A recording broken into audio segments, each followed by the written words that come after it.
Hoy quiero compartir un mensaje que tiene por título ¿Quién guía tu vida? ¿Quién guía nuestra vida? ¿Quién o qué? Podríamos agregar al título, solo le puse ¿quién guía tu vida?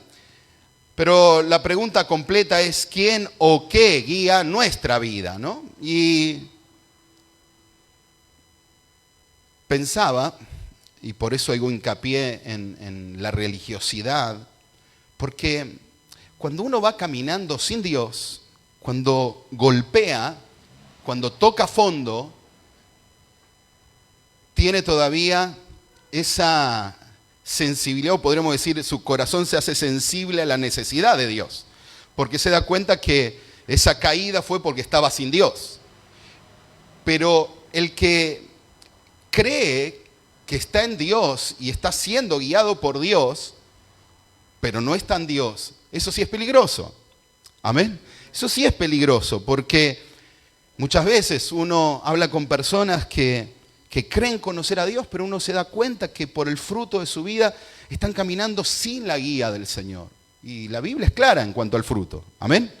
El fruto es la evidencia de tu caminar con el Señor. Y hoy quiero hablar de eso. Miren, voy a leer 2 versículos. A modo de ejemplo, ustedes saben que los miércoles son un tiempo de reflexión. Es una reflexión que quiero compartir con los que aquí han llegado hoy, con el anhelo profundo de que el Señor hable a nuestros corazones. Entonces dijimos, el título del mensaje es ¿quién guía o quién o qué guía tu vida? Éxodo capítulo 13, versículos 21 y 22, dice la palabra del Señor. Éxodo 13, 21, 22 dice: Jehová iba delante de ellos de día en una columna de nube para guiarlos por el camino, y de noche en una columna de fuego para alumbrarles, a fin de que anduviesen de día y de noche. Nunca se apartó de delante del pueblo la columna de nube de día, ni de noche la columna de fuego. Amén.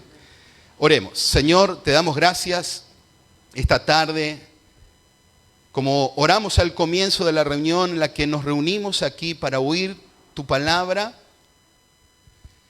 Y quiero pedirte que nuestro corazón esté en plena adoración mientras la oímos. Que nuestro corazón se rinda en adoración mientras hoy meditamos, reflexionamos en tu palabra.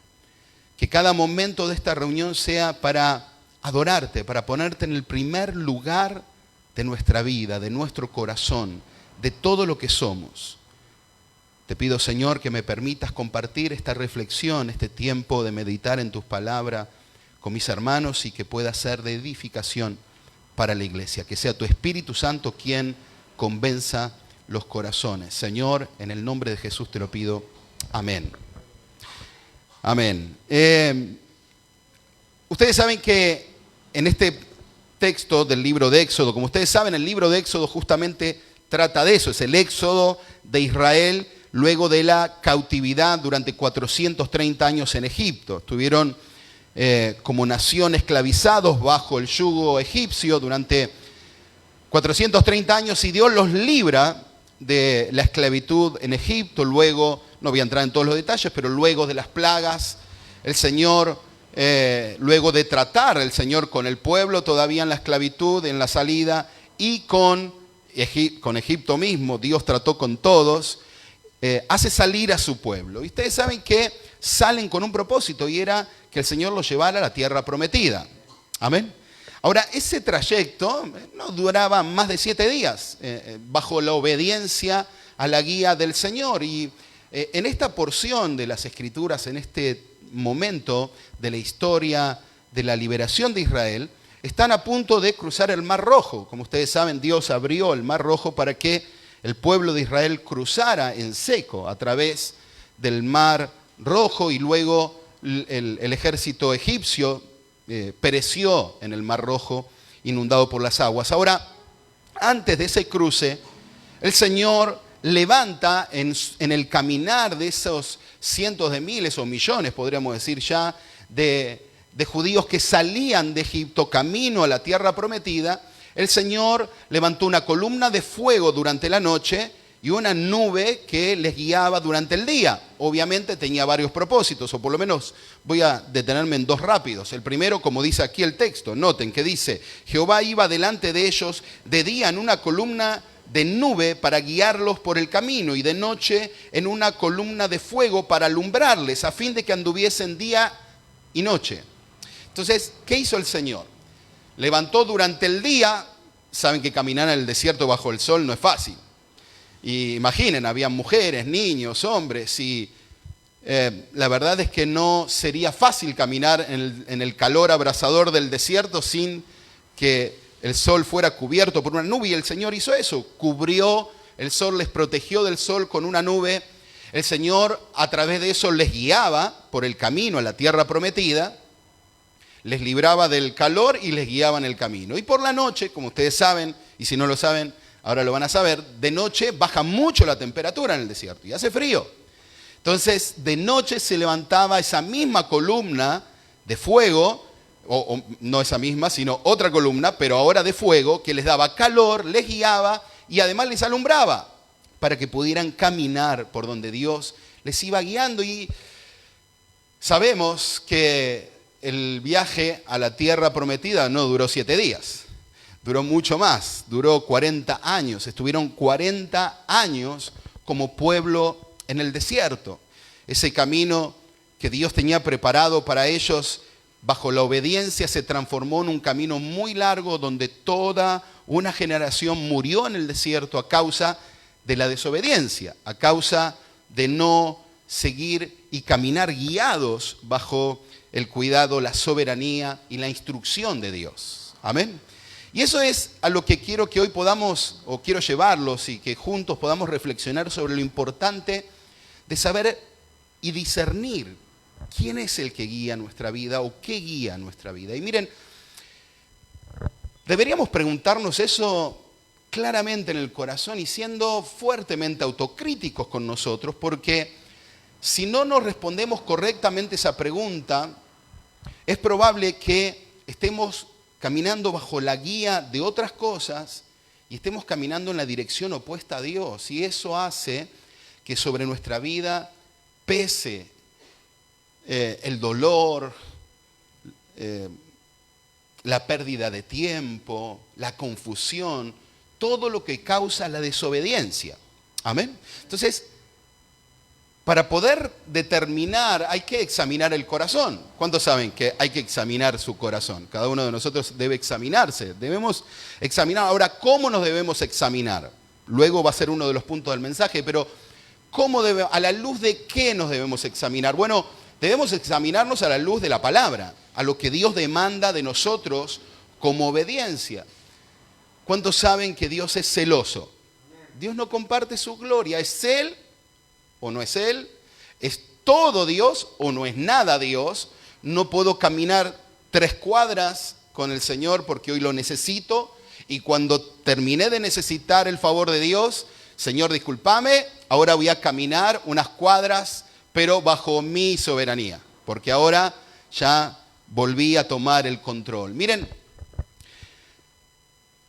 cuando nos preguntamos quién o qué guía nuestra vida, debemos responder, por ejemplo, si nuestra vida la están guiando nuestros propios pensamientos, nuestra propia, voy a usar mucho a lo largo de estos días y mensaje la palabra cosmovisión. Nuestra cosmovisión del mundo y de nuestra vida y de todo lo que nos rodea, si lo que está guiando nuestra vida, las decisiones, cuando hablo de guiar nuestra vida, hablo de las decisiones que tomamos, ¿amén? De lo que hacemos, de cómo nos comportamos. Si lo que está guiando nuestra vida es nuestra propia, humana, limitada, falible, errante, cosmovisión humana, es muy probable que empecemos a caminar muy lejos de la nube y del fuego. Es muy probable que caminemos bajo el sol abrasador de este mundo y bajo el frío de las noches que a veces vienen a la vida. Cuando caminamos fuera de la voluntad de Dios porque creemos, aunque no lo decimos abiertamente, por supuesto no podemos, ninguno de nosotros probablemente se atrevería a decir, yo puedo tomar mejores decisiones que las que Dios va a tomar sobre mi vida. Ninguno lo dice. abiertamente. Pero al fin de cuentas, cuando examinamos nuestro corazón, muchas veces nos damos cuenta que estamos tomando decisiones en nuestro propio entendimiento. Confiamos más en lo que nosotros sabemos. A veces creemos que Dios está demorándose en los tiempos de cómo actuar. Yo quizás puedo acelerar un poco esos tiempos. Quizás puedo hacer algo para ayudar a Dios. Hermanos, debemos examinar quién guía nuestro corazón. Entonces, nuestro propio entendimiento. Otra opción es en las decisiones de tu vida. ¿Quién es tu consejero? ¿Son filosofías, pensamientos de este mundo? ¿Estás arraigado todavía a ideas que son humanas para las decisiones que vas a tomar? ¿Pesan todavía en tu corazón más ideas terrenales, carnales, filosóficas, ideas que el mundo ha sembrado en tu corazón, mucho más que la palabra de Dios? ¿Quién guía nuestra vida? Y algo todavía más profundo. ¿Quién guía nuestra vida? ¿O qué guía nuestra vida? Debemos examinar si el pecado está guiando nuestra vida. Miren, cuando una persona admite el pecado, abraza el pecado, sabe que ha fallado y sigue caminando y persevera en el pecado, debe saber que ha tomado un camino errante. Va a comenzar, en el mejor de los casos, si es verdaderamente un hijo de Dios, porque ha venido al arrepentimiento en el Señor, pero está abrazando el pecado, bueno, en el mejor de los casos, su vida va a ser como la de Israel, 40 años en el desierto, no para poner una fecha específica ni una cantidad de años, pero sí determina que vivirá una vida errante hasta que vuelva en arrepentimiento al Señor.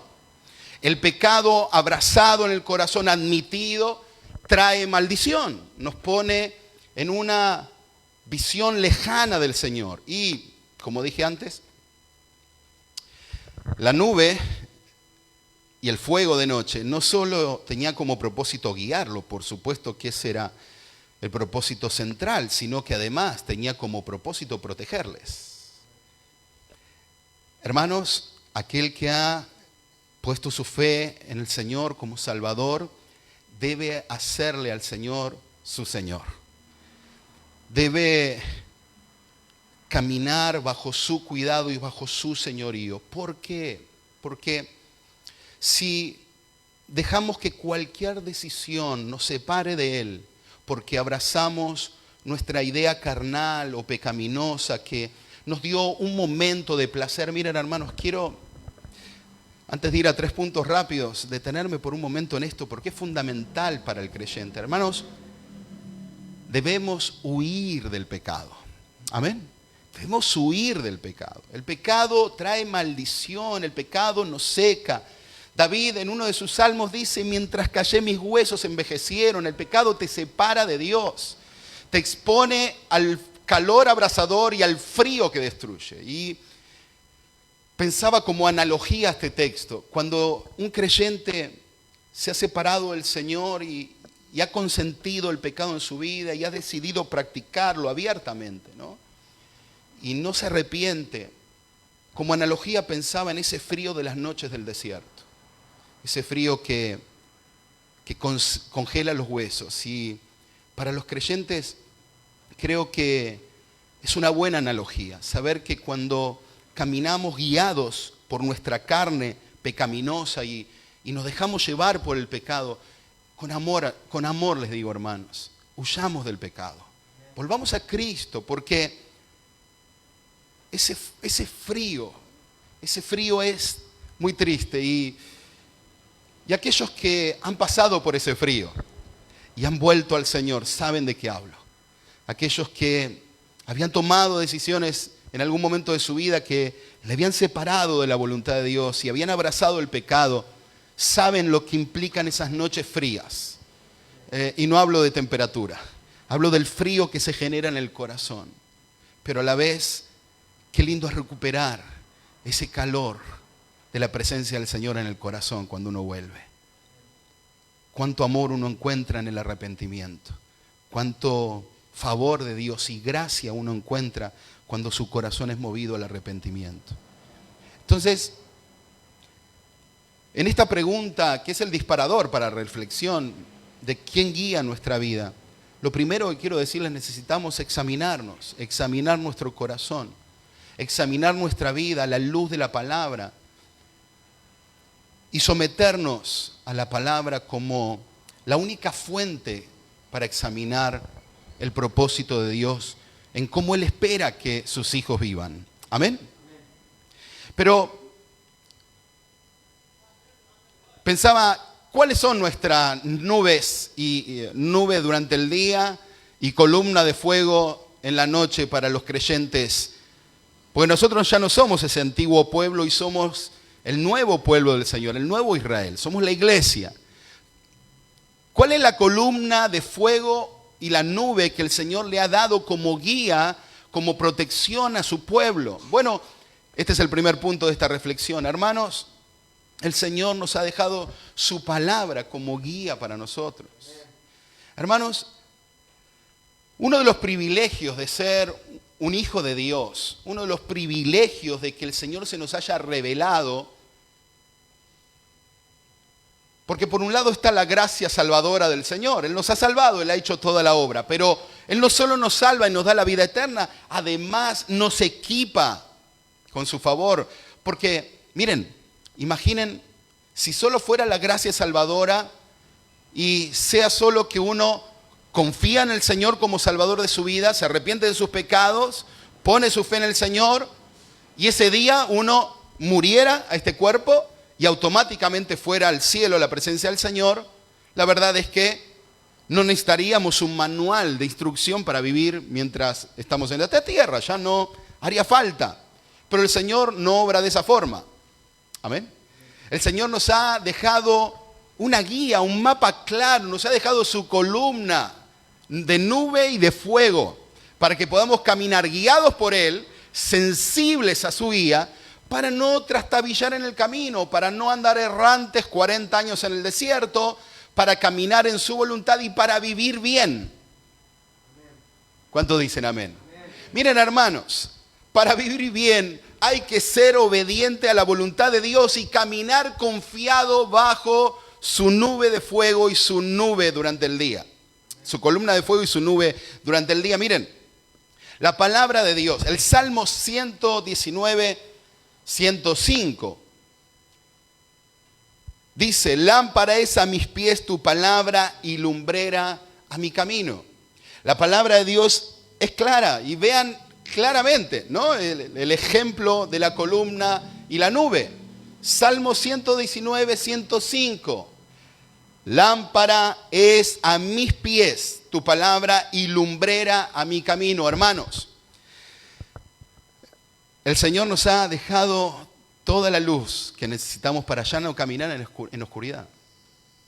Si nosotros decidimos ser guiados por cualquier otro consejero, por cualquier otra cosa, filosofía, propias ideas, culturas, si tomamos consejos de humanos sin ir a la fuente de vida que es el Señor y su palabra, vamos a estar en oscuridad, por más que a veces el enemigo, como padre de mentira, te engañe haciéndote creer que estás en la luz.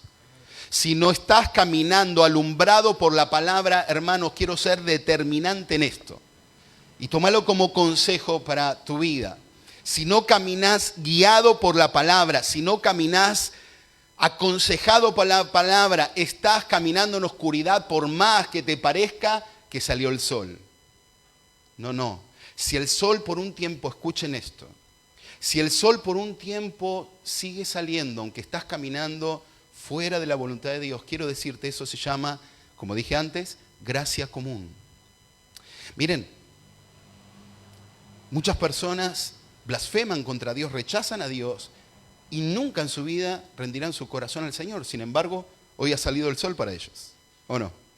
Y cuando llueve, llueve sobre ellos. Y quienes viven del campo reciben la lluvia, los creyentes y los no creyentes, para que sus plantas crezcan, ¿sí o no?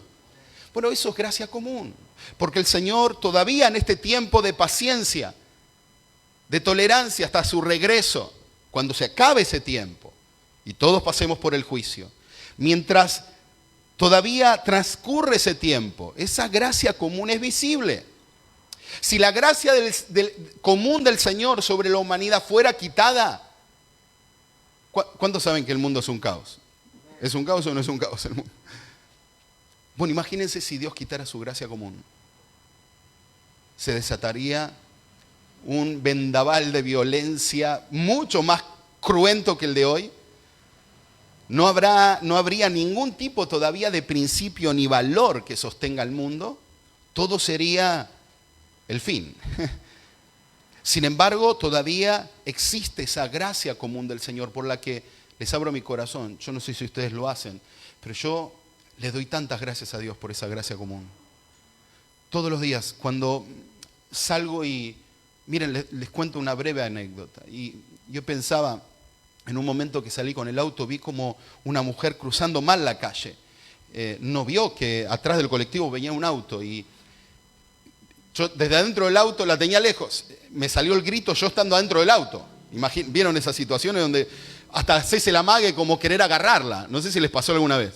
Y grité, y a los que estaban en el auto al lado mío, sé que les pasó lo mismo, porque todos la vimos, que le iban a pisar. Y gritamos, y esa mujer, no sé, de la nada, no fue porque escuchó nuestros gritos, porque no se escucharon, pero se frenó y pasó el auto. Yo pensaba, ahí pude ver claramente, yo no sé si esa mujer es creyente, no lo es, y más allá de eso no importa. Lo que quiero decir es, sin dudas, ahí se ve el obrar de Dios. Y cualquier persona de este mundo dirá, bueno, eso es casualidad, o es que de golpe se dio cuenta. Miren, hermanos, entendí que no hay nada. Dios, la Biblia nos enseña, Dios está sentado en su trono y sigue gobernando el mundo. Y todo lo que ocurre, lo bueno y lo malo que pasa en este mundo, está bajo la mirada y supervisión de Dios. Dios es soberano.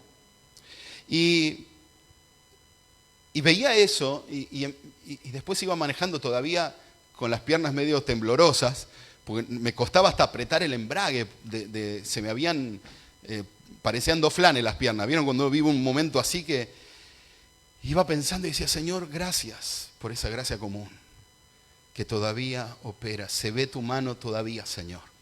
Y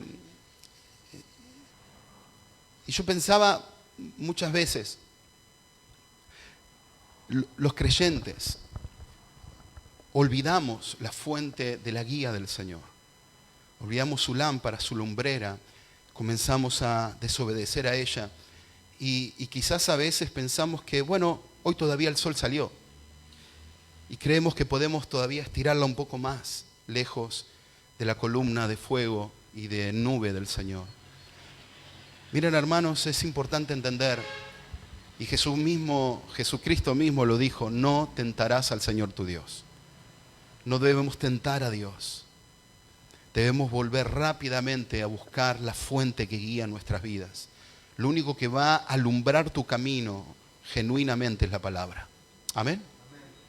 Entonces, lo primero que podríamos decir como respuesta más bien a otra pregunta, que es cómo ser guiados por el Señor, lo primero es por la palabra.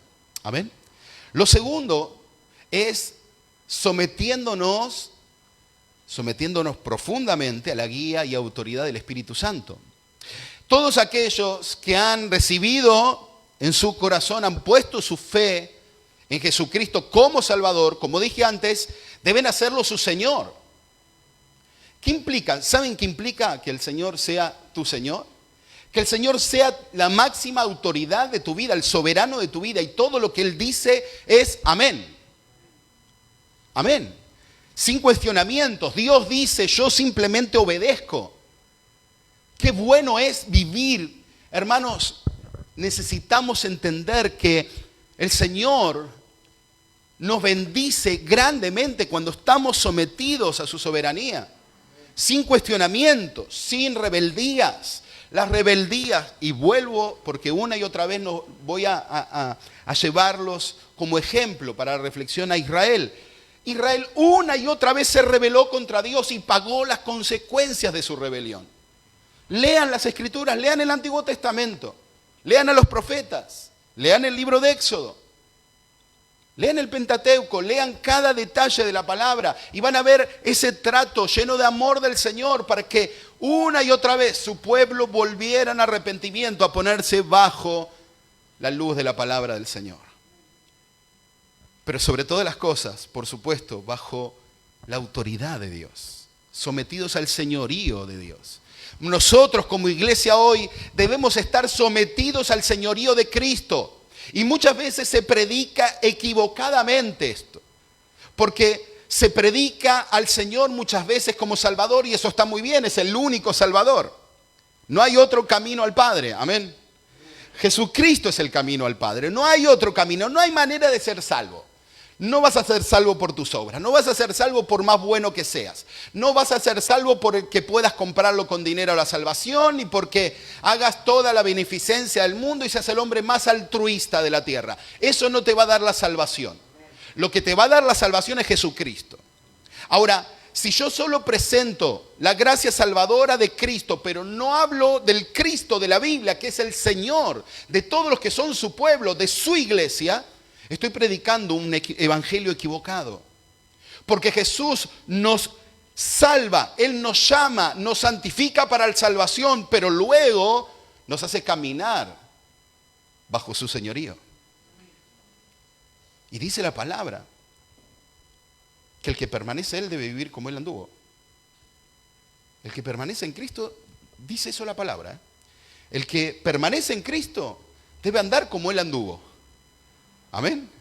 Eso es una evidencia de que el Señor es tu Señor. Porque, como dije antes, se diluye el evangelio muchas veces presentando un evangelio de vení a Cristo, el Señor te espera para salvarte. Vení por favor, es que Jesús te ama tanto que no ve la hora que vengas. Y es cierto, pero es una parte de certeza. Hay mucho más que decir a eso. Porque el Señor no está Él de rodillas esperando que vos le recibas. No. Toda rodilla se va a doblar reconociendo que Él es el Señor. Eso dice la Biblia. Y a veces nos presentan un evangelio donde Jesús pareciera que está besándonos los pies pidiéndonos por favor que creamos en Él. De ninguna manera ese no es el Señor de la Biblia. El Cristo de la Biblia es un Cristo misericordioso que se acercó al pecador para que pudiera ver con claridad su pecado y viniera en arrepentimiento y le reconociera como Salvador y como Señor de su vida. Necesitamos entender que para ser guiados necesitamos entonces, en primer lugar, la palabra, en segundo lugar, someternos al señorío de Cristo. ¿Y qué nos somete a eso? El Espíritu Santo. Él es la guía. Miren, dice Juan 16:13, en palabras del Señor. Pero cuando venga el Espíritu de verdad, Él os guiará a toda la verdad. Porque no hablará por su propia cuenta, sino que hablará todo lo que oyere. Y os hará saber las cosas que habrán de venir. Hermanos, el que quiera caminar bajo la guía de Dios debe ser sensible a la voz del Espíritu Santo. Y hay algo que es clave entender. Aquel que ha puesto su fe genuinamente en Jesucristo como Salvador y le ha hecho el Señor de su vida, tiene, y esa es una promesa bíblica, que el Señor nunca falla en ninguna de sus promesas. Pero quiero hacer hincapié en esta. El Señor no falla sus promesas. Y es una de las promesas más preciosas que los creyentes tenemos que atesorar en el corazón. Él nos da su Espíritu Santo. Viene a morar en nuestro corazón. ¿Y qué empieza a pasar en la vida del creyente? ¿Por qué empieza a ser guiado por el Señor cuando lo hace su Señor? Y viene el Espíritu Santo a su vida. Escuchen, el creyente está al borde, en medio de una tentación y al borde de tomar una decisión que le va a sacar del camino del Señor, que va a desagradar a Dios, una decisión que no va a honrar a Dios, y el Espíritu Santo le va a decir, no lo hagas. Eso es pecado y esa es la guía del Señor. Ahora, para que eso funcione, no porque no funcione el Espíritu Santo funciona, pero para que funcione tu vida, bajo el cuidado, la guía, la protección del Señor, se requiere que obedezcas a esa voz. La palabra nos llama a no contristar al Espíritu Santo. No podemos jugar con eso. No podemos separar acallar, silenciar la voz del Espíritu Santo en nuestro corazón. Miren, vuelvo a lo que citaba antes. Pensaban los fariseos, ¿por qué Jesús? Recuerden que ya enseñamos sobre esto, así que voy a hacer un repaso rápido, pero ¿por qué Jesús habla del pecado imperdonable, de la blasfemia contra el Espíritu Santo? Ellos sabían, ustedes saben que el Señor obraba en el poder del Espíritu Santo. ¿Amén? ¿Amén? El Señor obraba en el poder del Espíritu Santo, en la tercera persona de la Trinidad. La segunda persona de la Trinidad sometida a la primera persona de la Trinidad, obrando en el poder de la tercera persona de la Trinidad. Así funciona la Trinidad. Y lo vemos en el Evangelio. Pero, ¿qué hicieron los fariseos? Atribuyeron la obra del Espíritu Santo, porque, miren, vamos a ver por todos los evangelios cómo blasfemaban contra Jesús. Sin embargo, en ningún momento Jesús dijo estas palabras que citó cuando blasfemaron contra la obra del Espíritu Santo. Y atribuyeron la obra que el Señor hacía en el poder del Espíritu Santo a Satanás.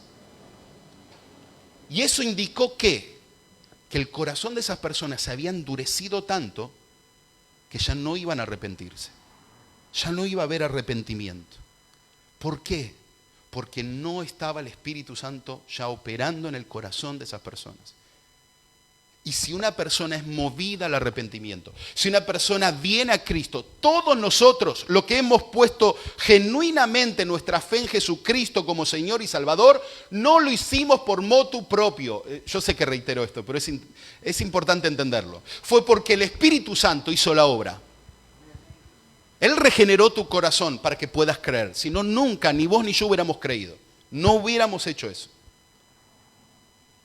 Entonces, la palabra es nuestra luz. Y el Espíritu Santo es el que nos guía a la verdad de la palabra. Él abre nuestro entendimiento, nos revela el pensamiento de Dios por medio de la palabra. Una persona sin el Espíritu Santo, una persona sin la fe en Cristo, lee la Biblia y es un libro más. Y no lo va a entender. Y no le va a hablar. O lo verá como un libro de historia. Hay teólogos ateos que no tienen al Espíritu Santo. La revelación que tiene la palabra no es la revelación de Dios, es una revelación intelectual. Predicadores que conforme sus frutos se ven en su vida, aunque conocen las Escrituras, el fruto determina y revela que no han caminado en el temor de Dios. Y eso es porque el Espíritu Santo no está obrando en sus corazones o han desobedecido a la voz del Espíritu Santo. Entonces, para aquellos que quieran, para pasar en limpio esto, para aquellos que quieran caminar en la voluntad de Dios, caminar guiados por el Espíritu, para caminar bajo la protección de Dios y guiados por Dios, necesitamos estar sometidos a la palabra del Señor y guiados por el Espíritu Santo. ¿Cómo hacemos para que el Espíritu Santo obre en nuestro corazón? Sometiéndonos a Dios, a su señorío. El que no reconoce el señorío de Cristo no tiene el Espíritu Santo, por más que haya hecho una oración de fe. No es solo una oración de fe. Necesitamos caminar firmes en la profesión que hicimos. Aquellos que han pasado por las aguas del bautismo, aquellos que han manifestado y han profesado públicamente su fe, deben caminar bajo el liderazgo del Espíritu Santo. ¿Amén? Y por último, para caminar guiados, y miren, anhelo que esta palabra la puedan atesorar en su corazón, porque creo que, o esta reflexión, creo que si somos sensibles en el Espíritu para entender lo que hoy estamos hablando, sé que si hay cosas en tu vida que quizás te estaban llevando fuera de la nube o fuera de la columna que alumbra tus noches, o esa nube que te protege del calor abrasador de este mundo que a veces nos agobia. Si algo te estaba separando de esto, es mi anhelo que esta reflexión en la palabra te vuelva a poner en el camino correcto. La palabra, siempre que es recibida en el corazón y en el espíritu, uno la entiende como una clara demostración del amor del Señor. Amén. Por último, en este tercer punto, que es clave para poder perseverar en la obediencia, para perseverar en la guía del Señor, es la obediencia. Necesitamos confiar en el Señor y obedecer. Amén. Confiar y obedecer. Dice Proverbios capítulo 3, versículos 5 al 8.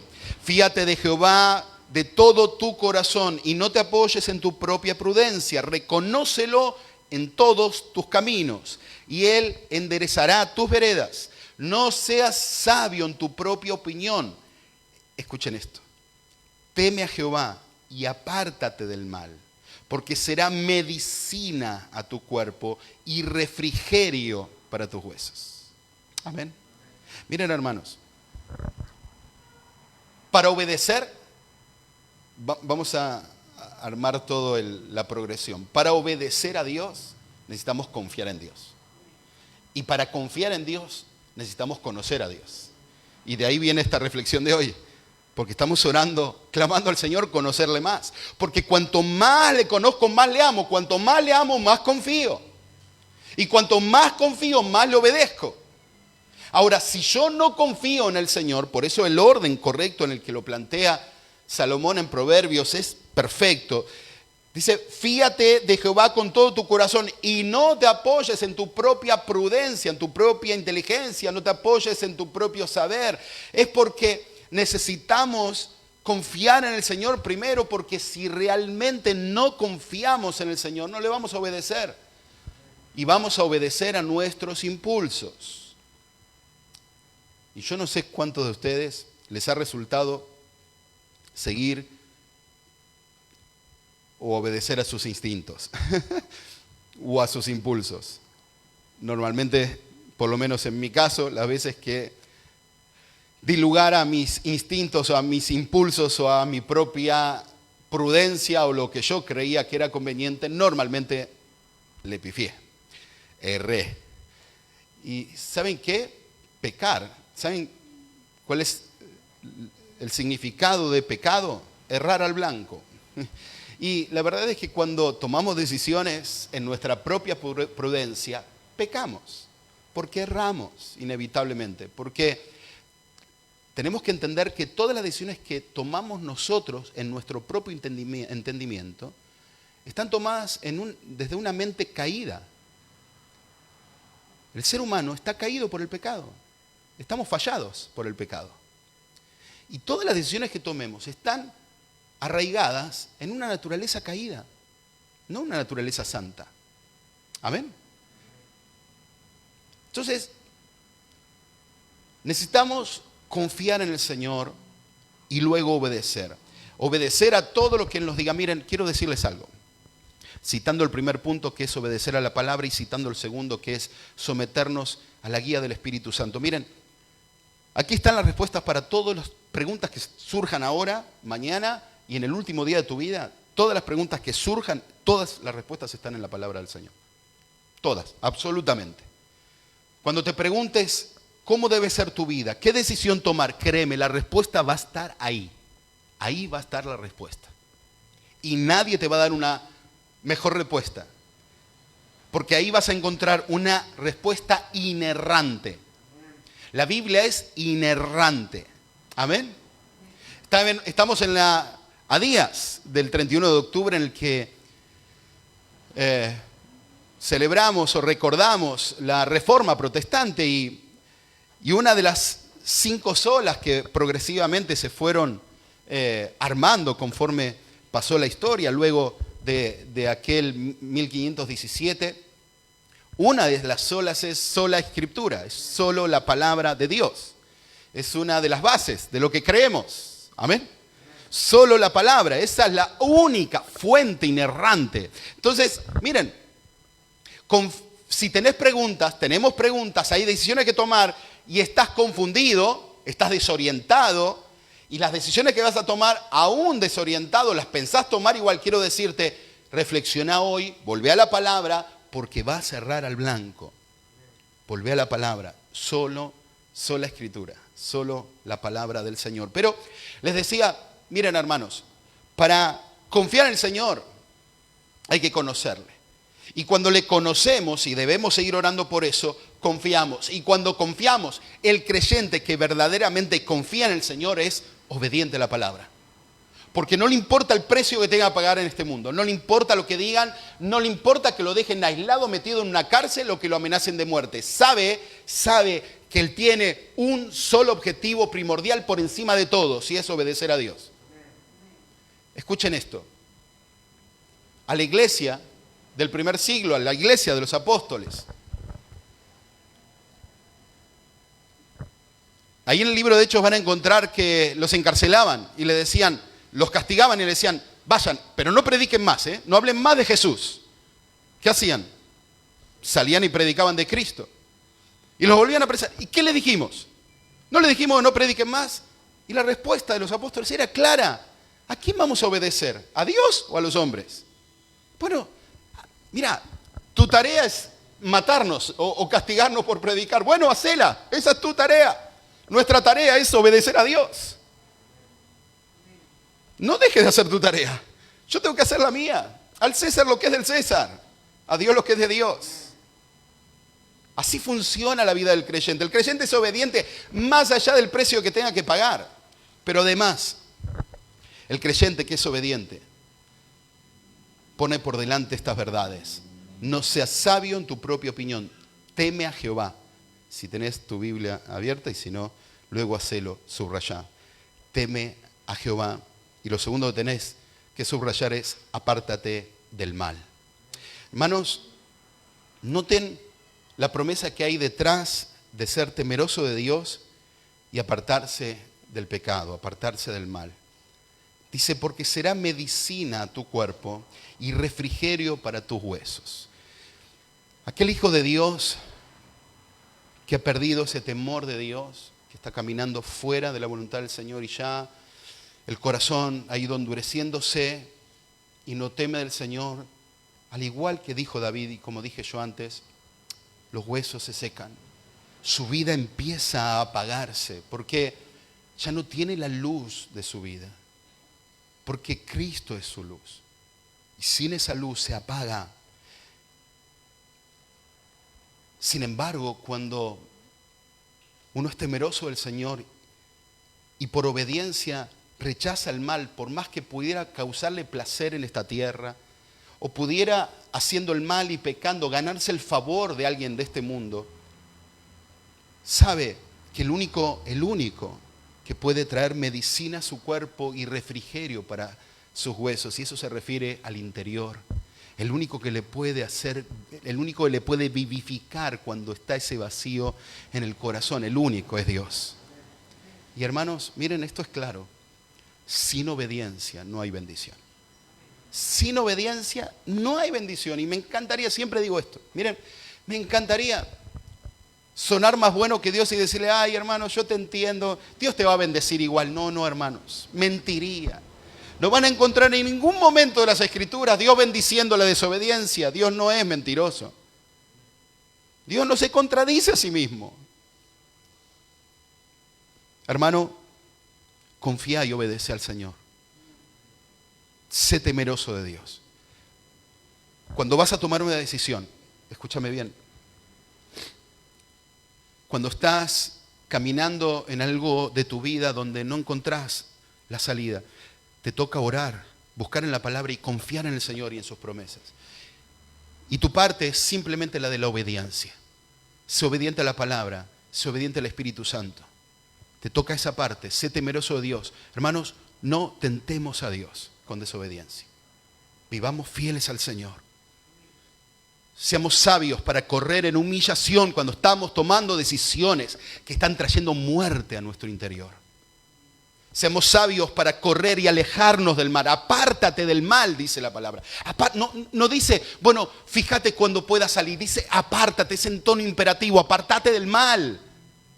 Pero para apartarse del mal, por eso está antes, debes temer a Dios. Tu corazón debe ser cuidado. La palabra nos dice que nos acerquemos confiadamente ¿a qué? Al trono. ¿Saben qué implica trono? ¿Quién se sienta en un trono? Un rey. Nadie se acerca al rey mascando chicle, con suficiencia, a darle consejos al rey. La gente que se acerca al rey se acerca en reverencia, humillados delante de un Dios soberano, de un rey soberano. Así debe ser. Ahora, gloria a Dios que por medio de Cristo podemos acercarnos con confianza. Porque si no fuera por Cristo, cualquier pecador que se acercara a ese rey sería fulminado por su santidad. Por la santidad de Dios. ¿Por qué la Biblia dice que nos acerquemos confiadamente? Porque Cristo pagó por nuestros pecados. Y hay acceso al trono. Pero ese acceso al trono sigue siendo un trono el que está ahí. Y sigue siendo un rey el que está sentado en el trono. Y vos seguís siendo un súbdito de ese rey. En ningún momento, Dios te puso en un lugar más elevado que Él para tomar decisiones sin el temor de Él. En ningún momento. Hermanos, en esta palabra quiero llevarlos a todos y me incluyo a una reflexión. ¿Quién guía nuestra vida? Si no es Dios el que está guiando nuestra vida, si estabas viviendo una vida sin la palabra, si estabas viviendo una vida sin la guía del Espíritu Santo, si estabas viviendo una vida sin obediencia a Dios y sin confiar en el Señor, hermano, con todo el corazón y lleno de amor te digo, volvé a Cristo urgente. Y si hasta hoy no sentías, en tu corazón no había peso por el pecado, quiero decirte, hoy poné tu fe en Cristo, quizás no habías nacido de nuevo. Este es el día de volver a Cristo. O es el día de nacer en Cristo.